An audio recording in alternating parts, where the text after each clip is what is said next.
hear the sound of the bubbling brook and those negative ions that come off of this that are actually very stimulating to the mind, because the divine operating through this physical body operates on oxygen. See, isn't that great? And when we focus on the mind and thinking, we use that oxygen that we need for ourselves to run this continual stream of thinking. And my topic is increase your self-love. Now, I'm not a new ager or an old ager or a time participant. No, I don't do the age game, because that's, again, the time game. And you use time to go beyond time, because then we limit ourselves in a sense of, obviously. So by whatever label, what we're identifying with. And increasing self-love is not about me, Terry, that label or name or vibration, sound, that are identifying this body in a sense, but don't identify with that name, because the name isn't you. That's a label.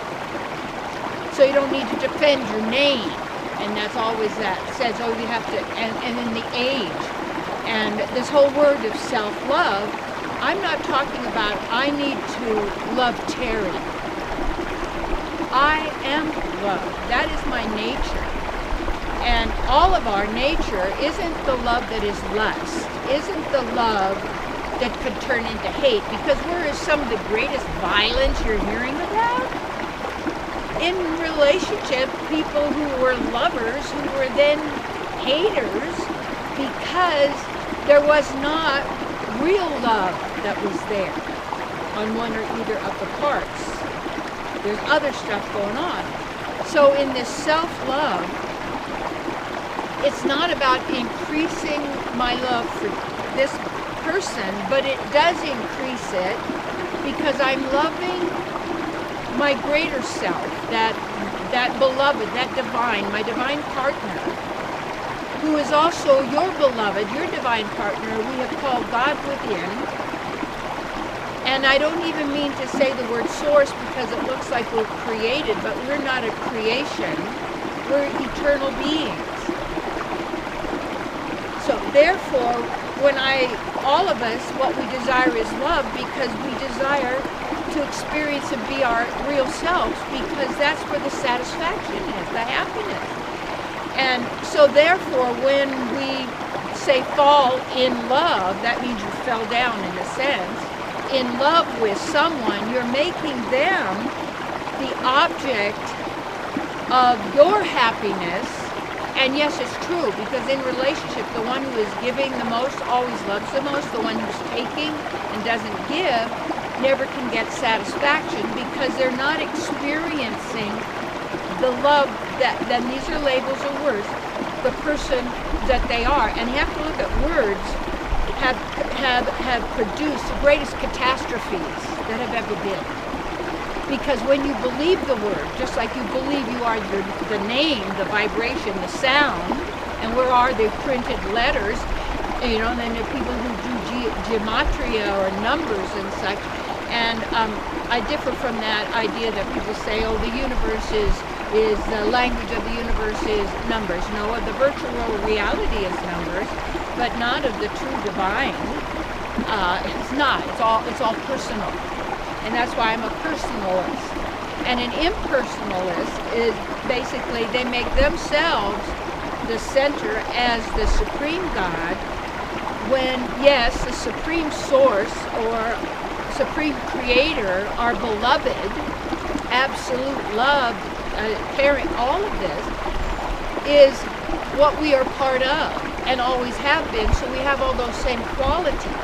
But we also have that freedom of choice. And in that moment, we choose whether we're going to honor ourselves or we're going to honor the thoughts or the words that we have given power to and said are real and absolute. And they're sounds, or they're letters, or they're written. And I have a new student who says that he really doesn't know how to read or write. And I think, well, maybe that's fine. For him, who could say that's not okay? Because it's who we are. So we have then all this, how to increase your self-love is to love the self who is your beloved and appreciating that relationship, acknowledging that, keeping yourself focused in the heart, and that is increase. And then notice when you're allowing yourself to love, and you'll notice maybe it's the dog or the cat or your plants, or because you're allowing yourself. That's why in nature it's so much easier in a sense to let down the shields and the masks and all the layers that we've put together that we think are us, because these are labels, and everything we identify with, in a sense, obviously, you take on that consciousness, you add that to yourself, as if you are that, and these are limitations. And one of the things I liked when I was living in India and such, and studying the Vedas and doing service, house service, and with my teacher, and it was, what was so interesting about it is people think that people there have a whole lot of gods. It's not really, that's the way it is. They're acknowledging the different aspects of the divine, and certain personalities or characters would embody that. Like in Chinese, you have the Buddha, or you would have Kuan Yin. So Kuan Yin would be the feminine divine, and her major quality was compassion and mercy, you see. So that, then, you're not saying, I'm giving my power to this entity. I'm acknowledging that quality within myself, because that also increases the love that I experience, which is the more I let go of all the labels and expectations and envy and all of hatred and anger, all of this. And what happens, it tends to, when you're in a first on love relationship in the beginning, you feel so good because somehow in that situation you open up the wall, the iron wall, like the rib cage holding you back, and when we do that, we feel pain. That's where our pain comes from. And then when the person leaves, we think, oh, I don't have that in me. No, it was you. It wasn't them. And when you let yourself love that, when I love myself, my God presence, my divine mother, I'm loving you because you are part of that. We're already one. We might have different species of body types, just like you can have a dog as a spaniel and a this and a that, and it's really a dog qualities, but they also have different qualities in the way the body looks and appears. But what we are is the same in the heart. Yes, and we're also different. We're not merging into the blob, so to speak. No, we're individuals.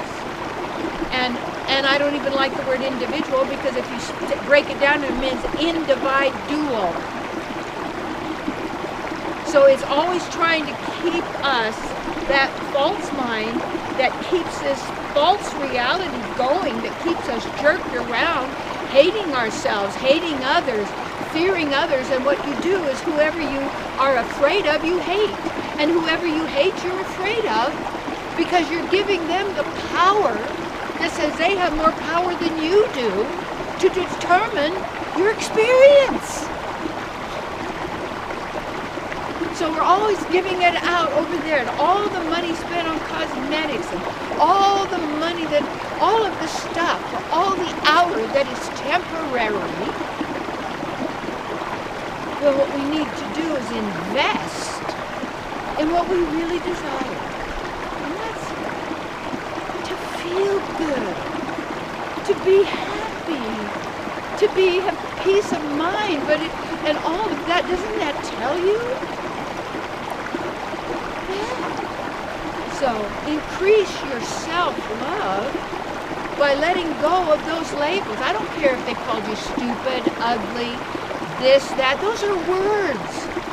And all those words we believe that other people have said as if they were true and real and we agreed, these are just sounds that we've given meaning to.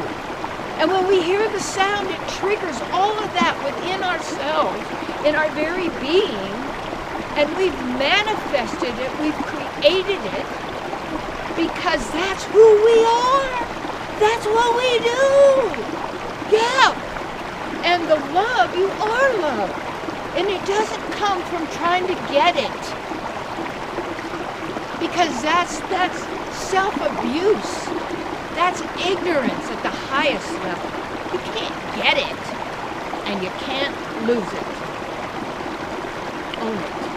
Be it. Increase your self-love. And when you do, you're loving everyone. Because we're loving the presence, the divine, our whole beingness, our home, and who we are. So when you increase your self-love, your love for all increases. And what is the mark of a true divine being? You endeavor for the welfare, happiness of all living entities, eternally.